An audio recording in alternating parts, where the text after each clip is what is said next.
मेरा नाम पूरन है। मैं राजस्थान के बाड़मेर ज़िले का समदड़ी गांव है, वहाँ से आता हूँ। और पिताजी शुरू से राजनीति में थे, तो वहाँ से एक प्रेरणा थी कि यार कुछ करना है, लेकिन राजनीति में इंटरेस्ट था नहीं।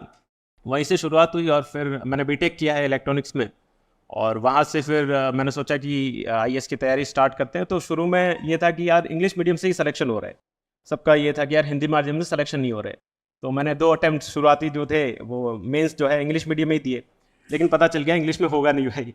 ऐसे दिया तो सिर्फ 100 नंबर आए। तो मुझे लगा कि यार बहुत कम मेहनत के साथ हिंदी में मैं दे सकता हूँ जो, क्योंकि हमारे अंदर बहुत होता है ये इन्फीरियोरिटी कॉम्प्लेक्स हिंदी वालों में कि यार हमारी जो हिंदी है उससे सिलेक्शन नहीं होगा।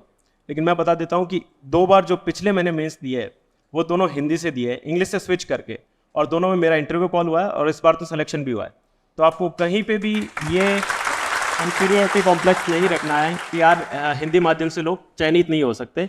इंग्लिश का एक सिर्फ हवा है, स्ट्रेटेजी जरूर हमको बदलनी पड़ेगी जहाँ भी है, क्योंकि हमारा प्रॉब्लम ये आ रही है कि प्री और सीसेट के स्टेज पे हम फेल हो जा रहे हैं।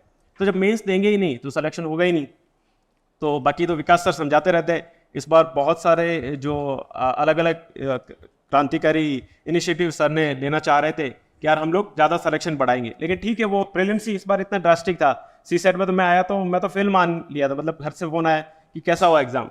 मैंने कहा बात ही मत करो, बात मैं तो जा रहा हूँ कि बाहर फ़ोन स्विच ऑफ कर दिया। मैंने कहा होना ही नहीं है कैसे, लेकिन रिजल्ट आया तो लकीली सिलेक्शन हो गया।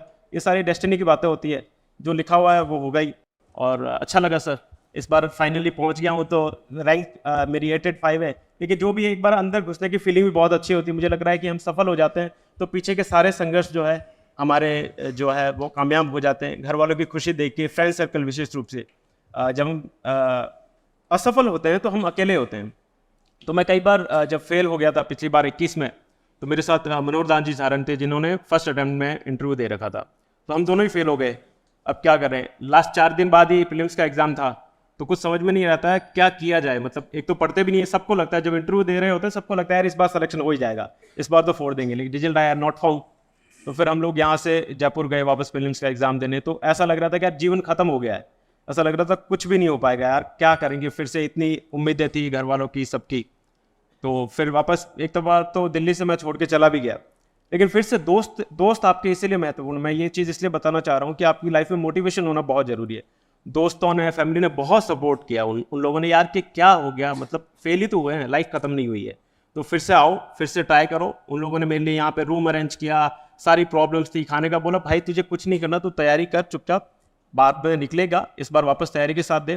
तो लकीली उन लोगों का सपोर्ट, मैं ये जो मोमेंट है, अगर मैं उनका थैंक यू नहीं कहूँगा तो मुझे लग रहा है जस्टिफाई नहीं होगा। उन सबको, जो भी दोस्त मेरे साथ है, वो अमित अभी भी रील बना रहा वहाँ से, तो उसने बहुत सपोर्ट किया। मेरा भाई विक्रम, क्योंकि मैं यहाँ पे था और पीछे घर की सारी जिम्मेदारियाँ मेरा छोटा भाई होते हुए भी उसने संभाली, उसका थैंक यू।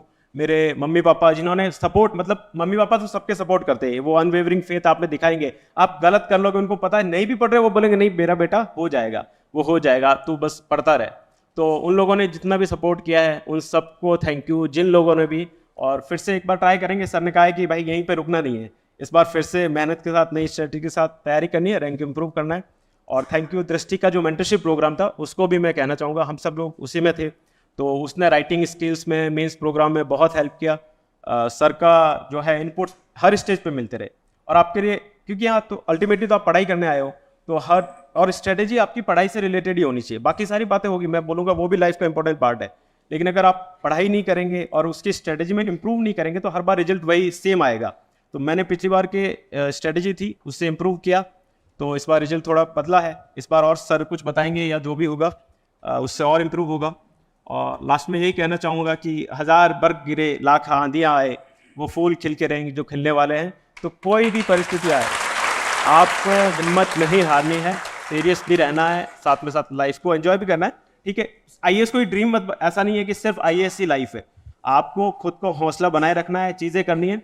और इंटरव्यू के स्टेज पे विशेष रूप से हम हिंदी मीडियम के छात्र हैं, तो मैं टैफ का फॉर्म जब भर रहा था तो यार हमारे हॉबीज़ में और इंटरेस्ट में बहुत प्रॉब्लम आती है, और हम मैन्युफैक्चर्ड हॉबीज़ बना लेते हैं, और इंटरव्यू के स्टेज पे हमारे कम मार्क्स आते हैं। तो अपने साथ साथ हॉबी डेवलप करते रहिए। अगर कोई कॉलेज के लेवल पे है, ग्रेजुएशन में अभी है, फाइनल में होगा, तो आप जो एक्स्ट्रा करिकुलर एक्टिविटीज़ है उसमें पार्टिसिपेट कीजिए। पढ़ाई के साथ साथ वो बहुत इंपॉर्टेंट है। आप कुछ क्रिएटिव करेंगे तो वो आपकी पर्सनैलिटी में झलकेगा वहाँ इंटरव्यू के स्टेज पे।